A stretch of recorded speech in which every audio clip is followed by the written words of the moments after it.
आज हम लोग क्लास 6 का हमारा अतीत पुस्तक पढ़ेंगे। हमारा अतीत शैक्षणिक राष्ट्रीय अनुसंधान प्रशिक्षण परिषद का ये किताब है। तो इसमें जो है ये हमारा पहला उद्देशिका, भारत का संविधान का जो उद्देशिका है वो दिया हुआ है। हम भारत के लोग भारत को संपूर्ण प्रभुत्व संपन्न पंथ निरपेक्ष लोकतांत्रिक गणराज्य बनाने के लिए तथा उसके समस्त नागरिकों को सामाजिक, आर्थिक और राजनैतिक न्याय, विचार, अभिव्यक्ति, धर्म और उपासना की स्वतंत्रता, प्रतिष्ठा और अवसर की समता प्राप्त कराने के लिए तथा उन सब में व्यक्ति की गरिमा, राष्ट्र की एकता और अखंडता सुनिश्चित कराने वाली बंधुता बढ़ाने के लिए दृढ़ संकल्प होकर अपनी इस संविधान सभा में आज तारीख 26 नवंबर 1949 ईस्वी को एतद द्वारा इस संविधान को अंगीकृत, अधिनियमित और आत्मार्पित करते हैं।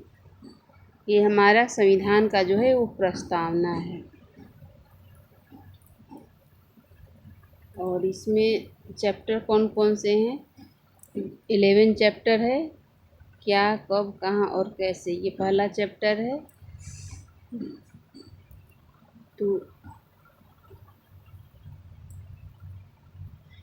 इस क्लास में हम लोगों को प्राचीन सभ्यता, संस्कृति आदि के बारे में पढ़ना होगा। मनुष्य की उत्पत्ति कैसे हुई, कृषि का कैसे आरंभ हुआ, सबसे पहले किस चीज़ का आविष्कार हुआ। तो ये पूरा किताब में प्राचीन समय की बातें पढ़ना है। और फिर सम्राट अशोक के बारे में पढ़ना है। उसके बाद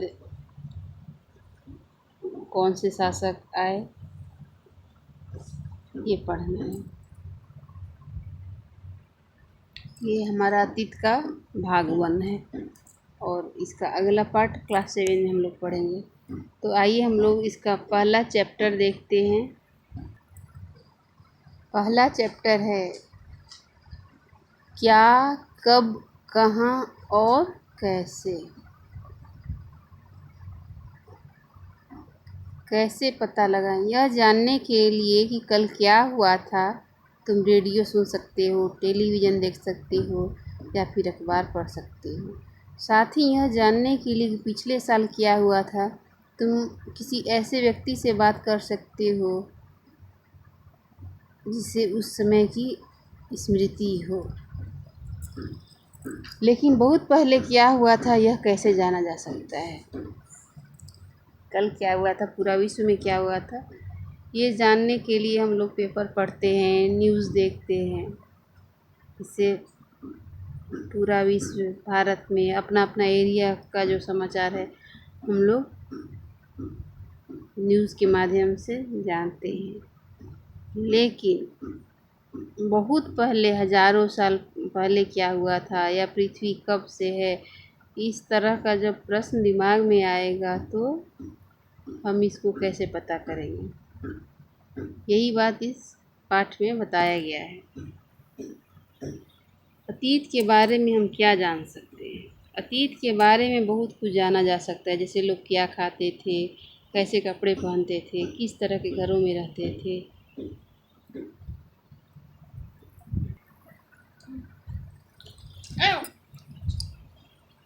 तो अतीत के बारे में बहुत कुछ जाना जा सकता है। जैसे लोग क्या पहनते थे, किस तरह के घरों में रहते थे, शिल्पकारों, कलाकारों, संगीतकारों या फिर वैज्ञानिकों के जीवन के बारे में जानकारियाँ हासिल कर सकते हैं। यही नहीं, हम यह भी पता कर सकते हैं कि उस समय बच्चे कौन कौन से खेल खेलते थे, कौन सी कहानियाँ सुना करते थे, कौन से नाटक देखा करते थे या फिर कौन से गीत गाते थे। अतीत के बारे में हम लोग पता कर सकते हैं। तो वो कैसे पता कर सकते हैं ये हम लोग आगे पढ़ेंगे। अभी ये वाला देखते हैं। लोग कहाँ रहते थे? कई लाख वर्ष पहले से लोग इस नदी के तट पर रह रहे हैं, नर्मदा नदी के तट पर रह रहे हैं। यहाँ रहने वाले आरंभिक लोगों में से कुछ कुशल संग्राहक थे, जो आसपास के जंगलों की विशाल संपदा से परिचित थे। अपने भोजन के लिए वे जड़ों, फलों, जंगल के अन्न उत्पादन का यहीं से संग्रह किया करते थे। वे जानवरों का अखेट भी किया करते थे।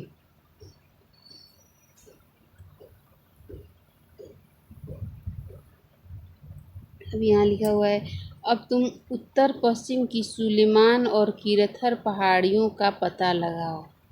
सुलेमान और कीरथर पहाड़ियाँ, ठीक है। तो आखिर ये यहाँ क्यों दिया हुआ है कि सुलेमान और कीरथर की पहाड़ियाँ, ये हम लोग देखें। इस क्षेत्र में कुछ ऐसे स्थान हैं जहाँ लगभग 8000 वर्ष पूर्व स्त्री पुरुषों ने सबसे पहले गेहूँ जैसी फसलों को उपजाना आरंभ किया था। सुलेमान और कीरथर पहाड़ियाँ जो हैं वो यहाँ पर 8000 वर्ष पूर्व स्त्री पुरुषों ने सबसे पहले गेहूँ तथा जौ जैसी फसलों को उपजाना प्रारंभ किया, ठीक है।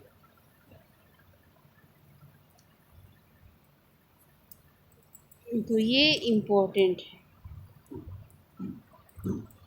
उसके अलावा बकरी और गाय, बैल और जैसे पशुओं का पालतू बनाना शुरू किया। कीरथर और सुलेमान की पहाड़ियाँ के पास ही सबसे पहले गेहूँ, जौ जैसी फसलों को उपजाना प्रारंभ किया। फिर भेड़, बकरी और गाय, बैल जैसे पशुओं को पालतू बनाना शुरू किया। ये लोग गांव में रहते थे। उत्तर पूर्व गारो तथा मध्य भारत में विंध्य पहाड़ियों के पास। तो ये कहाँ पर है ज़रा हम लोग देख लेते हैं। कीरथर की पहाड़ियाँ इस मैप में ये यहाँ पर है विंध्य, ये है नर्मदा नदी, ठीक है। ये है सतलुज नदी,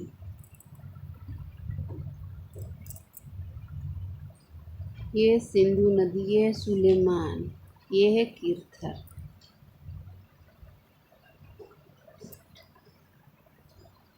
तो सुलेमान और कीरथर की जो पहाड़ियाँ हैं ये यहीं पर गेहूँ और जौ जैसी फसलों का उपजाना शुरू किया गया। भेड़, बकरी और गाय, बैल पशुओं को पालतू बनाया गया। और उत्तर पूर्व में गारो और मध्य भारत में ऐसे क्षेत्र थे। कृषि का विकास कहाँ हुआ था? गारो और विंध्य पहाड़ियों यहाँ कृषि का विकास हुआ और सबसे पहले चावल उपजाया गया। अब प्रश्न उठेगा कि सबसे पहले चावल कहाँ उपजाया गया?